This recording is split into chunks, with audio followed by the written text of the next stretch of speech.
Baik,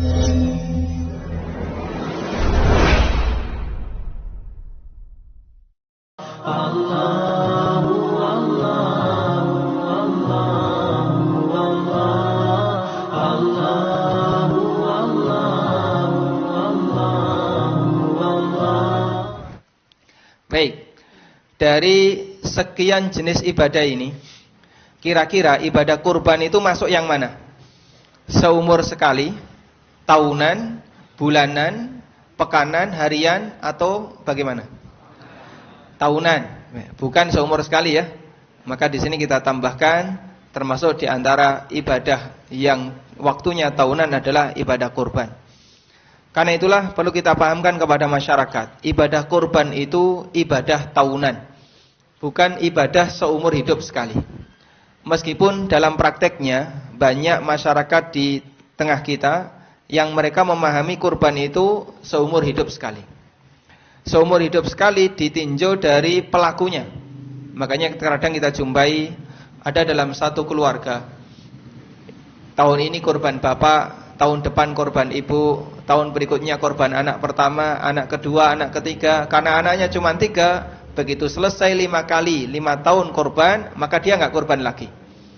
Dan prai korban, dia bolos korban itu sampai bertahun-tahun, sampai mungkin ketika ada keinginan darinya untuk melakukan korban berikutnya. Dan ini kesalahan besar, karena dia memahami berarti korban itu mewakili satu nyawa dan dilakukan seumur hidup sekali. Padahal yang benar korban itu ibadah tahunan, bukan ibadah seumur hidup sekali, sehingga disyariatkan bagi setiap muslim untuk melakukan ibadah kurban setiap tahun. Selanjutnya yang kedua, ibadah kurban itu ibadah keluarga. Ibadah keluarga. Artinya pelaksananya adalah kepala keluarga atau salah satu anggota keluarga, sementara pahalanya menyeluruh bisa didapatkan oleh seluruh anggota keluarga. Ini sebagaimana yang pernah dinyatakan oleh sahabat Jabir bin Abdullah radhiyallahu anhu, yang diriwayatkan oleh Ibnu Majah dan yang lainnya. Beliau mengatakan, "Kunna fi zamanin Nabi sallallahu alaihi wasallam nudakhi syata anhu wa an ahli baitihi." Dulu kami di zaman Nabi sallallahu alaihi wasallam berkorban dengan seekor kambing atas nama dirinya dan seluruh anggota keluarganya. Maka ibadah korban itu bukan ibadah satu individu, tapi dia ibadah keluarga. Sehingga bisa saja ketika orang itu berkorban, satu orang berkorban atas nama dirinya dan keluarganya. Dan di masyarakat kita ada satu kesalahan yang sering kita jumpai. Mereka menganggap bahasanya korban itu mewakili satu orang saja. Sehingga ketika dia meskipun satu keluarga, maka jika di situ ada 5 nyawa, masing-masing dikorbankan 1. Maksudnya adalah disembelih satu hewan korban atas nama setiap anggota keluarga.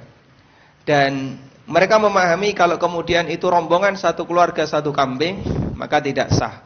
Padahal yang benar, korban itu ibadah keluarga, satu kambing bisa mewakili untuk seluruhnya. Sebagaimana zakat. Zakat itu ibadah keluarga. Ketika seorang suami, dia kaya, kemudian dia punya simpanan harta, lalu ingin zakat. Berapa kali dia harus zakat? Cukup sekali, senilai total harta yang ada dalam keluarga ini. Ya. Dan tidak perlu kemudian masing-masing anak dizakati. Tidak sebagaimana zakat fitrah. Kalau zakat fitrah, 1 nyawa, 1 zakat. Tapi kalau zakat mal, maka 1 kepemilikan harta, yaitu dalam 1 keluarga, nanti dizakati sekali dan sudah mewakili semuanya. Karena hakikat dari pemilik zakat itu adalah sang bapak atau mereka yang bekerja dalam rumah itu, sehingga dia punya kewajiban untuk membayar zakat sekali. Taib.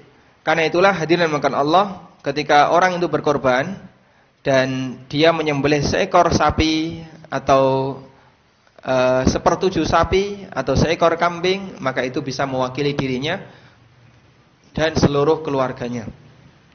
Di antara dalilnya adalah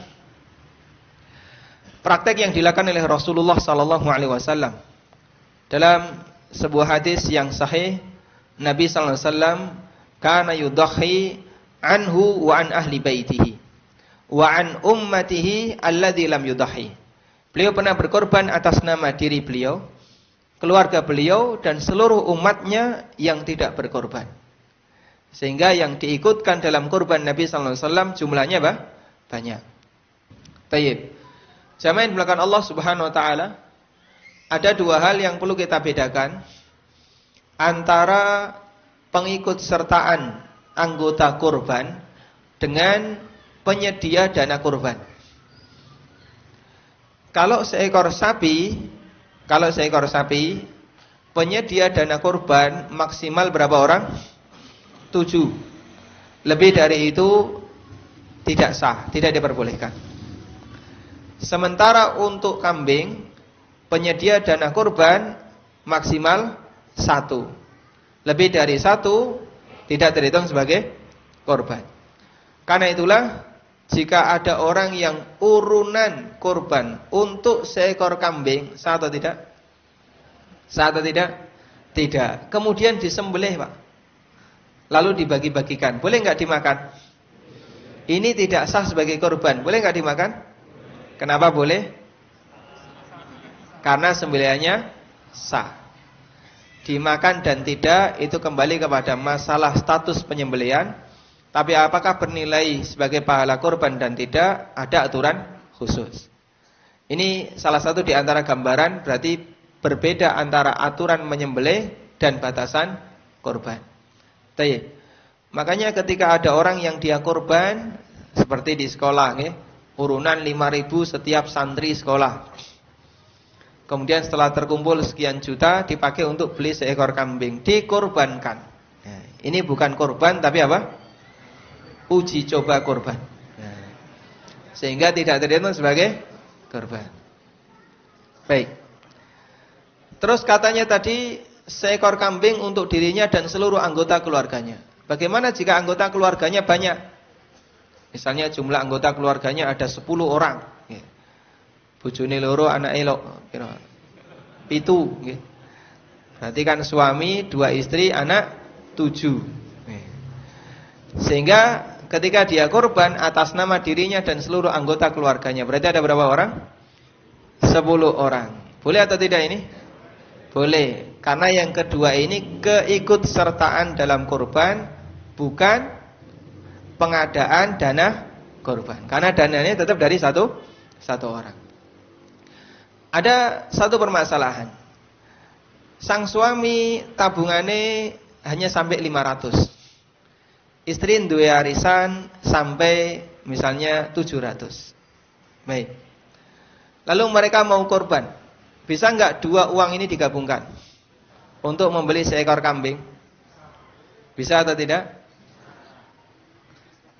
Ya? Baik. Ini bisa dengan cara ada muqaddimahnya dulu. Apa muqaddimahnya? Salah satu menyerahkan uangnya kepada pasangannya. Boleh istri menyerahkan uangnya ke suami, atau sebaliknya suami memberikan hadiah uangnya kepada istri. Iki tak tambahi kono nggono tuku wedhus. Nah, ketika terkumpul 1.500.000, kemudian bisa dipakai untuk membeli seekor kambing, maka boleh digunakan untuk berkorban atas nama suami dan seluruh anggota keluarganya. Allah Subhanahu wa taala Maha luas rahmatnya, sehingga Allah Subhanahu wa taala bisa memberikan pahala kepada siapapun sesuai dengan yang dikehendaki oleh Allah. Allah